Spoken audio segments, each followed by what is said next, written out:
कहानी का शोध है। क्या नाम है लोग कथा का? और ये जो है इनका नाम मालूम है क्या है? क्या नाम है इनका? क्या नाम है? जोर से बोलिए। अनुज भैया। अनुज भैया जो है बहुत तरीके की जो अभी निकालेंगे, इसमें सुर निकालेंगे, इसका संगीत वो बहुत बड़ी विशेषता है। तो चलिए अब शुरू करते हैं। अनोखा पेड़।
गुलाबी मसूड़े, मीठी बोली, सर पे काले कजरारे बालों का जूड़ा।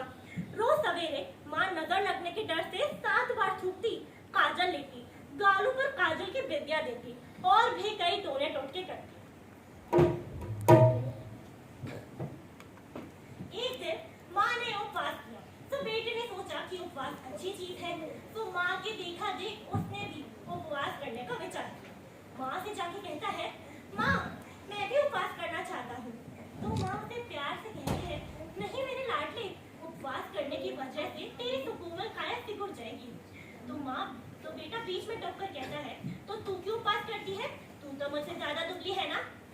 माँ उसे पुचकारते हुए जवाब देती है, मेरा क्या है, मैं तो बचा कुचा खाती हूँ, तेरी सूरत देखकर जीती हूँ।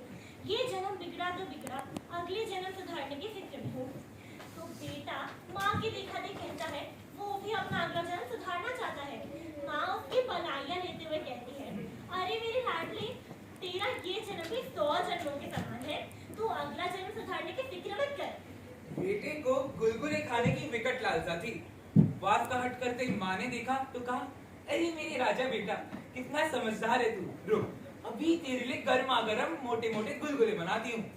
बेटा तो गुलगुलों का नाम सुनते ही उपवास की बात यूं भूल गया। फिर क्या, माँ ने ली कुल्हड़ी, उसमें डाला मालवी गुड़ का घोल और तोते की पांख के समान तेल चढ़ाया और उसमें से 7 गुलगुले निकालकर पुत्र को थमा दिए। 6 गुलगुले तो पुत्र कूदता फांदता यूं चट कर गया और आखिरी गुलगुले को वो तालाब की पाल के पास लेकर गया। वहां जाकर उसने एक गहरा गड्ढा खोदा, उसमें उस आखिरी गुलगुले को डाल दिया और अंजलियां भर भर पानी भी सींचा और कहा, गुलगुले ए गुलगुले, यदि कल का कल तू उगा नहीं तो तुझे खोद खाद कर गौरी गैया के सामने डाल दूंगा। गुलगुले ने तो छोकरे की बात नहीं टाली, वो तो कल के कल ही उग गया। छोकरे ने अंजलि भर भर पानी डाला और कहा, गुलगुले गुलगुले, यदि कल के कल टखनों तक ऊंचा नहीं हुआ तो तेरे को खोद खाद कर गौरी गैया के सामने डाल दूंगा। दूसरे ही दिन गुलगुला तो टखनों तक ऊंचा बढ़ गया। छोकरा बेहद खुश हुआ, अंजलियां भर भर पानी में सींचा और कहा, गुलगुले गुलगुले, कल का कल अगर तू घुटनों तक ऊंचा नहीं बढ़ा तो तेरे को खोद खाद कर गौरी गैया के सामने डाल दूंगा। अगले ही दिन वो गुलगुले का पेड़ तो घुटनों तक ऊंचा बढ़ गया और छोकरा तो खुशी के मारे कूद फान की और अंजलियां भर भर पानी भी सींचा और कहा, गुलगुले ए गुलगुले, यदि कल का कल तू कमर तक ऊंचा नहीं बढ़ा तो तुझे खोद खाद कर गौरी गैया के सामने डाल दूंगा। गुलगुला तो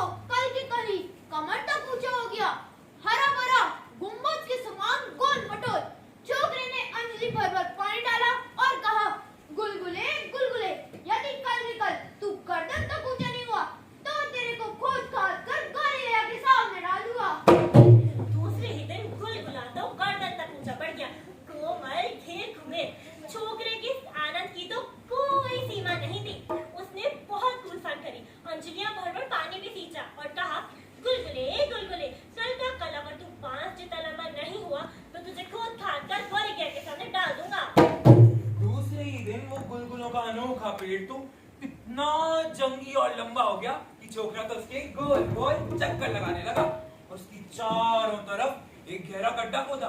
पूरे दिन भर अंजलियां भर भर पानी सींचा और शाम को जाते वक्त कहा, गुलगुले गुलगुले, यदि कल का कल पत्ते से पत्ता नहीं जुड़ा तो तुझे जड़ सहित खोद काट कर गौरी गैया के सामने डाल दूंगा। कल के कल ही पत्ते से पत्ता जुड़ गया, तालाब की शोभा बढ़ गई, राहगीर खुद की डालते, छोकरा तो देखते ही मगन हो गया, फिरकी की तरह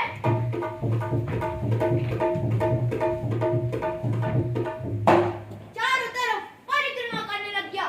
पान पान का अवलोकन भी किया। पूरे दिन भर अंजलि भर भर पानी डाला और शाम को घर जाते वक्त कहा, गुलगुले गुलगुले, यदि कल के कल फूल से फूल नहीं जुड़ा तो तेरे को खोद खाद कर गौरी के सामने डाल दूंगा। दूसरे ही दिन फूल से फूल जुड़ गया। सौरभ से चारों दिशाएं महक उठी। जो देखता वो हैरान।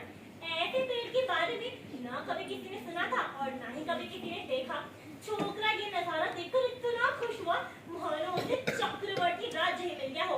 उसने सारे दिन बहुत फूल फान करी, अंजलियां भर भर पानी सींचा और शाम को जाते वक्त कहा, कान खोल के सुन ले, अगर कल का कल गुलगुलों से गुलगुला नहीं जुड़ा तो तुझे खोद खाद कर गौरी गया के सामने डाल दूंगा। छोकरे को सारी रात नींद न आई। पूनम की चांदनी रात थी। आधी रात ढलते ही वो तो तालाब की ओर निकल गया। माँ ने खूब बार जिज्ञासा से पूछा, परंतु उसने कुछ न बताया। बस इतना ही कहा कि माँ, सवेरे तक का इंतजार रख लो, आपको स्वयं ही पता चल जाएगा। और इतना कहकर वो तो तालाब की ओर निकल गया। दूर से ही गुलगुलों की सौरभ महक उठी थी। गाय के घी में तले हुए हो वैसी खुशबू। चमचमाते हुए गुलगुलों से तालाब की तो शोभा ही बढ़ चुकी थी। चमाचम करते हुए गुलगुलों को देखते देखते छोकरी की तो गर्दन में ही दर्द हो गया था। वह एकदम बावला और हतप्रभ सा रह गया था। सवेरे किरणों का स्पर्श पाते गुलगुले तो सोने के समान चमकने लग गए। छोकरी से तो इंतजार नहीं हुआ, वो तो बंदर की तरह पेड़ पर चढ़कर दोनों हाथों से तोड़ तोड़ कर खाने लगा, मानो मक्खन और मिश्री की डलिया। वो सपाक सपाक बिना दांत लगाए निगलने लग गया। गले तक तृप्त होने के बाद भी वो निरंतर खाता गया। माँ ने तो कभी ऐसे गुलगुले नहीं बनाए जो टूटते ही फिर सूख जाए। 4 मुष्टंडे खाए उतना उस अकिल ने खा लिया। आज उससे ज्यादा सुखी और कोई नहीं होगा। इतने में 2 माँ बेटी नीचे से गुजरी। माँ तो बूढ़ी थी और बेटी गुलगुलों के पेट में बैठे छोकरे की उम्र की थी और वैसे ही छरहरी, खूबसूरत और गोरी। बुढ़िया तो कुबड़ी थी, हाथ में लाठी, दूरी कमर को थोड़ी सीधी करके आंखों पर हथेली का छज्जा बनाकर पूछा, बेटा, ये कैसा वृक्ष है बेटा? 125 वर्ष के करीब पहुंची भैंसों पटकी।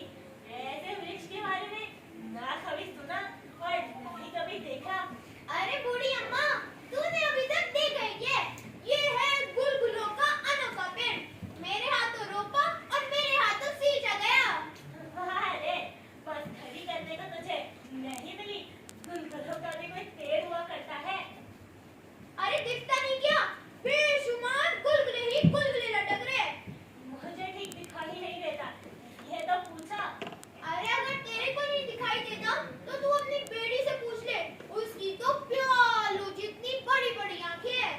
माँ ने जब अपनी बेटी से पूछा तो बेटी ने कहा, दिख तो कुछ गुलगुले जैसे ही रहे हैं। माँ ने मुंह में आए पानी को निकलते हुए कहा, बेटा, ईश्वर तेरी 1000 उम्र करे।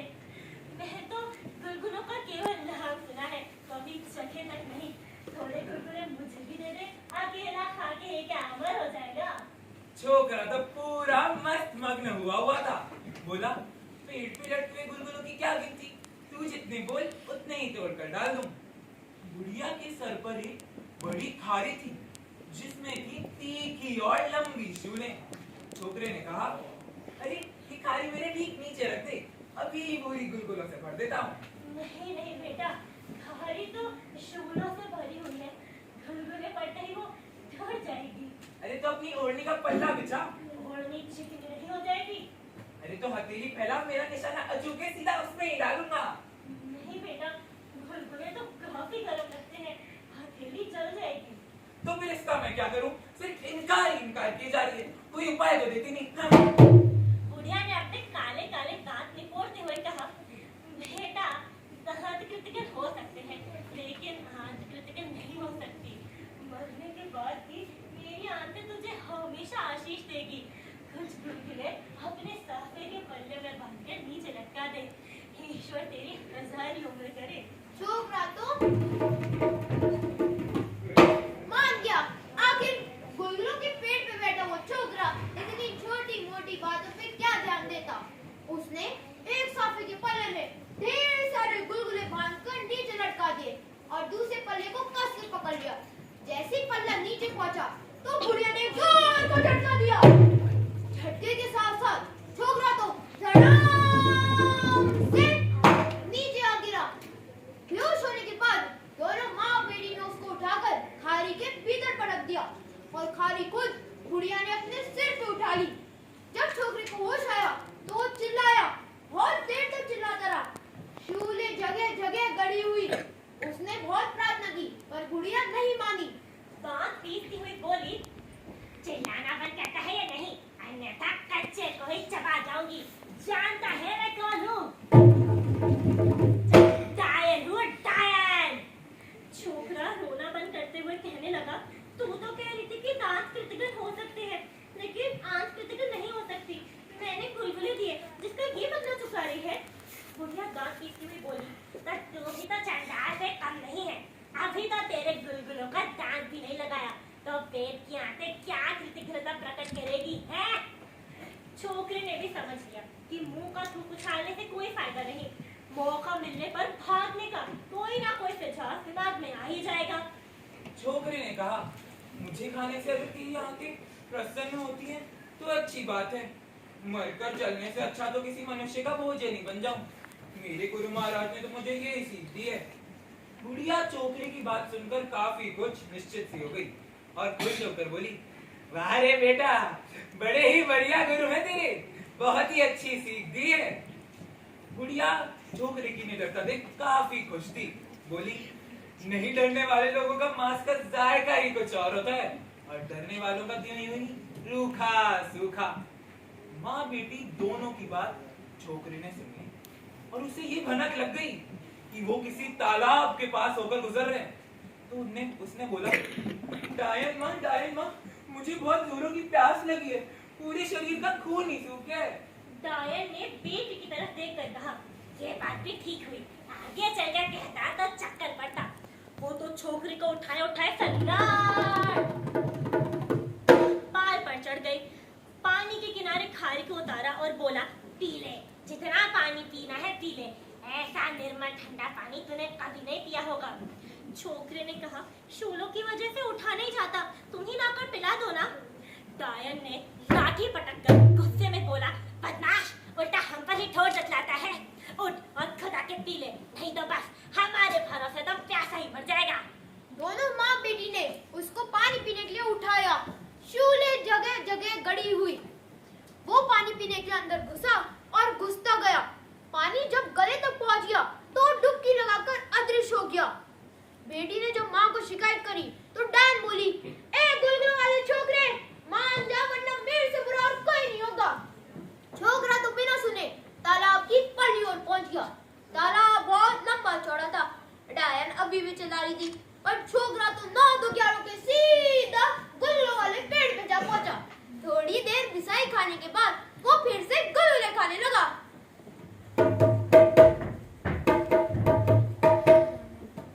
घी में तले, गुड़ से भरे, नरम नरम, गरम गरम। घी में तले, गुड़ से भरे, नरम नरम, गरम गरम। बोलो जी बोलो क्या, बोलो जी बोलो क्या, बोलो जी बोलो क्या। गुलगुले, गुलगुले जी गुलगुले, गुलगुले जी गुलगुले, मेरा मन ले चले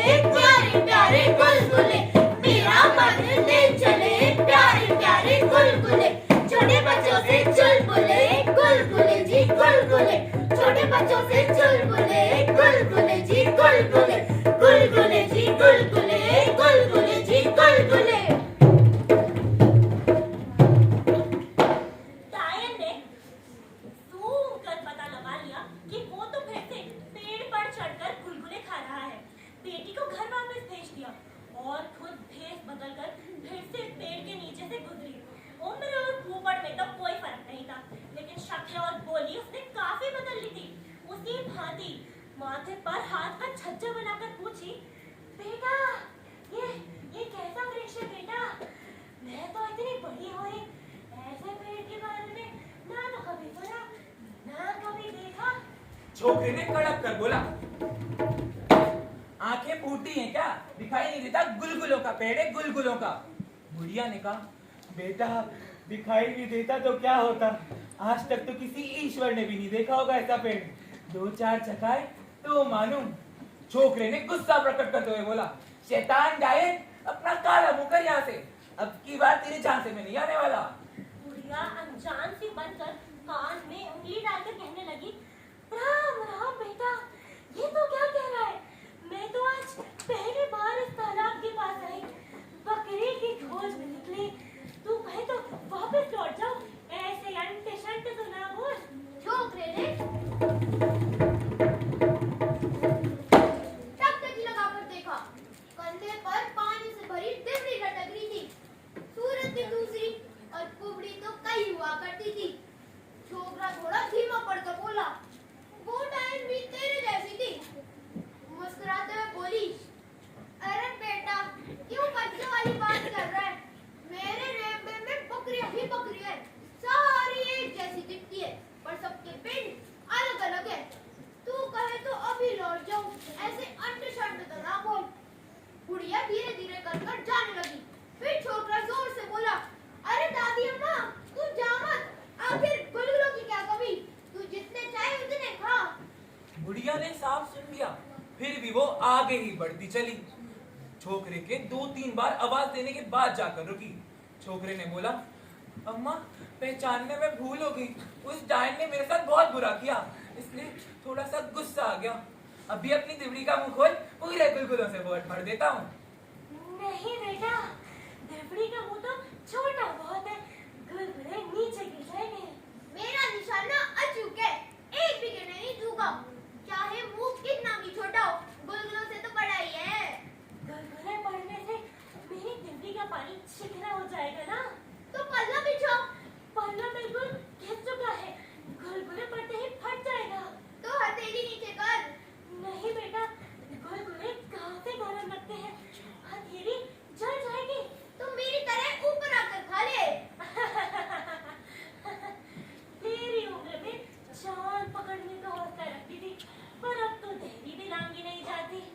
ये ऊपर चढ़ने की बात तूने अच्छी करी, मजाक करने को मैं ही मिली तुझे। तो मैं भी क्या करूं, सिर्फ इनकार कर रही है, कोई उपाय भी तो बता। अपने साफे के पल्ले में बांधकर गुलगुले नीचे लटका दे, अगर सच्चे मन से गुलगुले खिलाना चाहता है तो। छोकरे ने फिर कोई ढील ना की, अपने साफे के पल्ले में ढेर सारे गुलगुले बांधकर साफे को नीचे लटका दिया। जैसे ही उसने साफे को नीचे लटकाया, वैसे ही बुढ़िया ने एक जोर का झटका दिया और छोकरा धड़ाम से नीचे आ गिरा। उसके होश में आने से पहले उसको दिबड़ी में बंद कर बुढ़िया तो सरपट घर के लिए रवाना हो गई। घर पहुंचते ही उसने दरवाजे को कुंडी लगाई, दिबड़ी को नीचे रख उसको जूड़े से पकड़कर बाहर निकाला और बोली, अच्छा बेटा प्याज का भाला बनाकर भाग गया, अभी ऐसा पानी पिलाऊंगी कि जिंदगी भरी प्यास नहीं लगेगी। छोकरे पर पूरा गुस्सा झाड़ अपनी बेटी को बोली, बेटी इसको मसालों के साथ बारीक बारीक कूट के रखना, जब तक मैं कलाल के घर से हांडियां भर भर शराब लेने जा रही हूँ। आज तो इतने दिनों बाद ऐसा मौका मिला है। कलाल की हाट 5 कोस दूर थी। बुढ़िया के जाने के बाद छोकरा तो जोर जोर से हंसने लगा, कई देर तक हंसता रहा। डायन की बेटी ने सोचा कि ये मरने के समय पे हंस क्यों रहा है।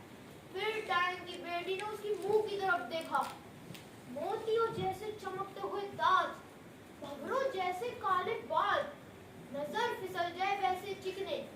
पर डायन की बेटी के दांत तो एकदम पीले थे और बाल रूखे और सूखे थे। बहुत कोशिश की पर ना तो दांत उजले और ना ही बाल काले और चिकने हुए।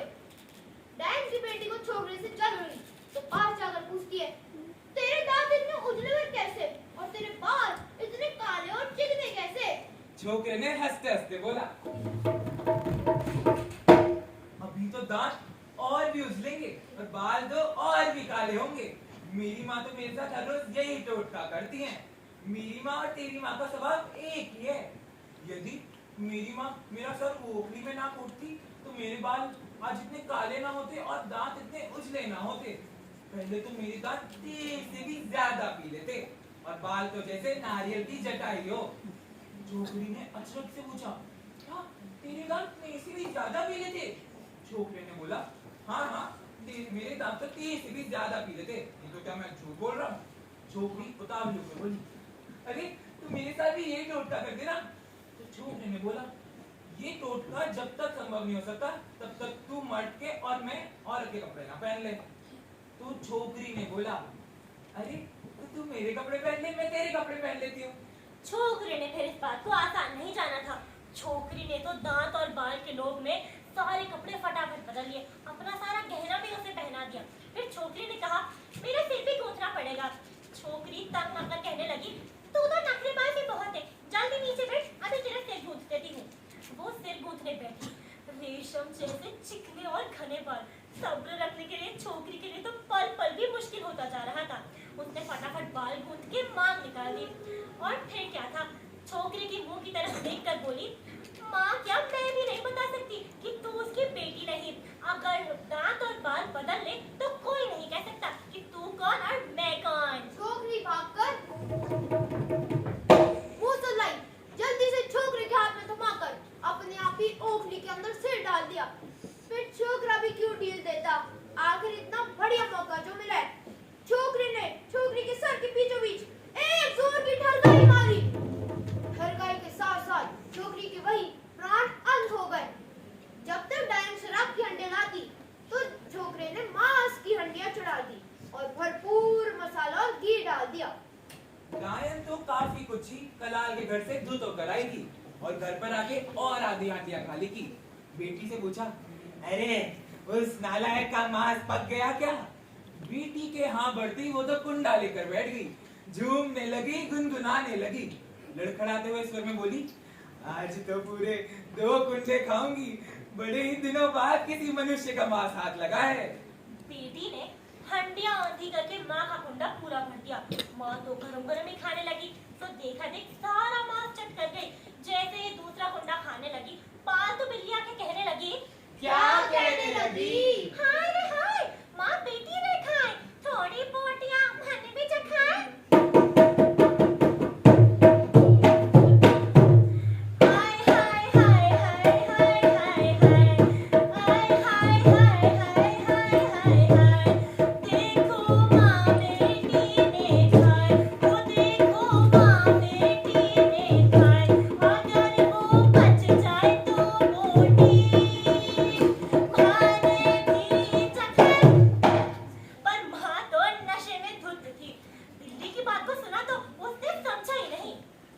चिट्टी उंगली सामने आई और 4 उंगल बड़ा नाखून भी सामने आया। डायन को लगा कि ये नाखून तो उसकी बेटी का, पर बेटी तो सामने खाना परोस रही है। तो उसने सोचा कि छोकरे का नाखून भी इतना ही बड़ा होगा। वो तो वहीं खाकर सो गई। बीच रात में बेटी को नींद से उठाकर कहती है कि कल उसके ससुराल वाले आ रहे हैं, चाहे वो देर से क्यों ना उठे, पर उनके आदर सत्कार में कोई कमी नहीं रहनी चाहिए। चाहे माँ डायन क्यों ना हो, अपनी बेटी का ख्याल जरूर रखती है। सवेरे जो सचमुच ही बेटी के ससुराल वाले आ गए, माँ ने उसे विदा कर दिया और वो इतना फूट फूट के रोई कि उसका तो गला ही रुंध गया। दुल्हन ने जब टचकारी दी तो गाड़ी वाले ने गाड़ी रोकी। वह चुपचाप गाड़ी से नीचे उतरी और आगे ही बढ़ चली। किसी ने कुछ भी नहीं पूछा, पूछने जैसी कोई बात भी नहीं थी। जब तक दुल्हन बहुत देर तक वापस नहीं आई तो ससुराल वालों की खलबली मची। उनने इधर उधर ढूंढना शुरू किया। जंगल में एक केर के झाड़ पे उन्हें दुल्हन के कपड़े लते मिले, परंतु दुल्हन कहीं नहीं मिली। सवेरे सवेरे 5 बुजुर्ग व्यक्ति डायन के घर आए और उनसे बोला, अरे बेटी वापस घर तो नहीं आई? डायन खींचते हुए बोली, नालायको, तुम मुझसे क्या पूछते हो? अपने हाथों सीख देकर बेटी तुम्हारे साथ ही तो भेजी थी, कहीं मार वार तो नहीं दिया? माँ ने जब अपनी कही बात सुनी तो उसके पूरे शरीर में झंझनाहट होने लगी। नशा करते ही रात वाली सारी बात याद आ गई। चिट्टी उंगली का वो नाखून तो माँ की आंखों में चुभने लगा था। वाकई वो नाखून बेटी का ही था। चंडाल माँ को बेटी का मांस खिलाकर खुद भाग गया। डायन को उबकाई से आने लगी। जब तक उस छोकरी तब तक उसके कलेजे की आग ठंडी नहीं होगी। अहमद फिर से भाग गया, ऊपर से बेड़ी को और मार डाला। डैन को पूरा विश्वास था कि वो छोकरा गुलगुलों वाले पेड़ पे पहुंचा होगा, तो वो भेस बदली और चल पड़ी पेड़ के पास। जब डैन ने ऊपर देखा तो बदमाश छोकरा मजे से गुलगुले खा रहा था। उसको कुछ समझ में नहीं आया तो उसने पूछा, बेटा ये कैसा पेड़ है? आंखों देखना तो दूर की बात, कभी कानों सुना तक नहीं। माँ, ये गुलगुलों का पेड़ है, गुलगुलों का। बुढ़िया ने कहा, तो क्या इस पे गुलगुले लगते हैं? हाँ माँ, गुलगुले भी कोई ऐसे वैसे नहीं, गाय के घी में तले हुए। और इनकी एक खासियत है, जितने तोड़ो उतने ही बढ़ते हैं।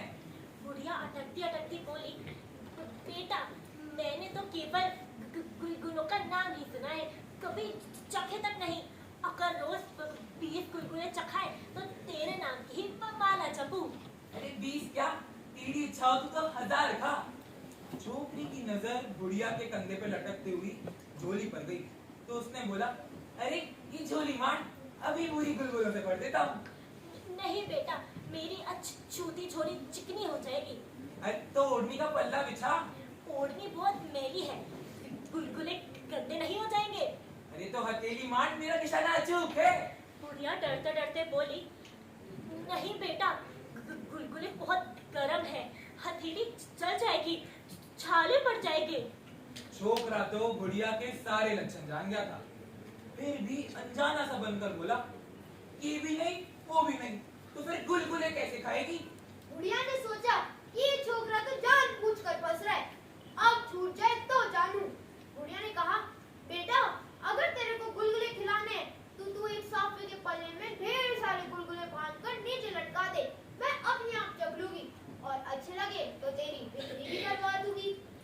छोकरे ने कहा, क्यों ना दादी अम्मा, तू एकदम नीचे आके खड़े हो जा, मैं अभी गुलगुले लाता हूँ। बुढ़िया तो नीचे आके खड़ी हो गई, फिर छोकरा भी तैयार था गुलगुले देने के, जोर से बोला, ले रही अम्मा ले। बुढ़िया तो उससे तेज निकली, दुगने स्वर में बोली, ला बेटा ला। और ला के साथ पत्थर की एक पट्टी नीचे गिरी, तो डायन का तो कचुम्बर ही निकल गया। फिर छोकरे ने नीचे उतरकर उसका रहा था कचुम्बर निकाला, दूर किसी गड्ढे में फेंक आया। वो तो हाथ धोकर फिर से गुलगुलों वाले पेड़ पर चढ़ गया। थोड़ी देर बाद छोकरी की माँ आई, उसको पेड़ पे बैठा देख बहुत खुश हुई और बोली, अरे ओ बंदर, तू यहाँ बैठे बैठे मौज कर रहा है? माँ तुझे ढूंढते ढूंढते मेरे पैरों में पानी ही पड़ गया, कम से कम रोटी तो समय पे खा लिया कर। छोकरे ने ढेर सारे गुलगुले माँ के हाथ में थमा दिए और बोला, माँ अब अपन को ये रूखे सूखे खाने की कोई जरूरत नहीं, अब से अपन हर रोज गुलगुले ही खाएंगे। माँ ने अचरज भरे स्वर में कहा, दस पगले, गुलगुलों का भी कोई पेड़ होता है क्या? फिर छोकरी ने गर्मा गर्म गुलगुला माँ के मुंह में देते हुए कहा, माँ तेरे हाथों बने गुलगुलों की तो कोई होड़ नहीं, पर तेरे बेटे हाथों लगाया गया इस पेड़ के गुलगुले भी एकदम खराब नहीं है। माँ ने गुलगुला खाते खाते कहा, आहा, इतने मीठे गुलगुले तो मैंने कभी नहीं खाए। और फिर दोनों माँ बेटे थाप थाप कर गुलगुले खाने लगे, सारे गांव वालों को भी चखाते, ज्यों खाते त्यों बढ़ते। ऐसा था गुलगुलों का वो अनोखा पेड़। वो अनोखा गुलगुलों का पेड़। पिच्ची की कलम से निकला गुलगुलों का वो अनोखा पेड़।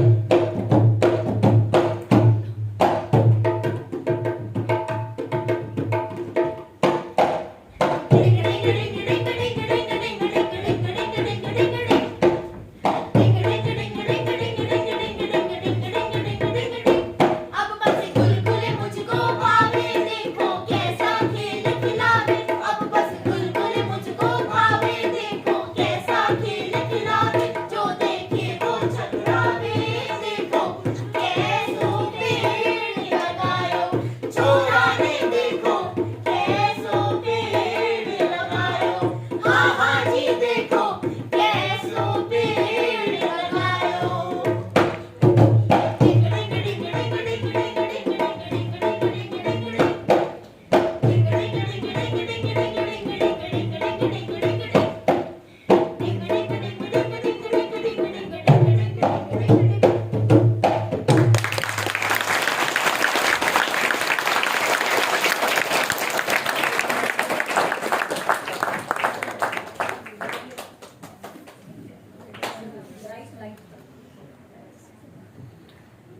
तो कौन सा पेड़? गुलगुलों का पेड़। कौन सा पेड़? गुलगुलों का भी हो सकता है ये भी। सर मेरे ख्याल से सर क्या सर मान लिया कि बिजी ने लिखी है, पर क्या ये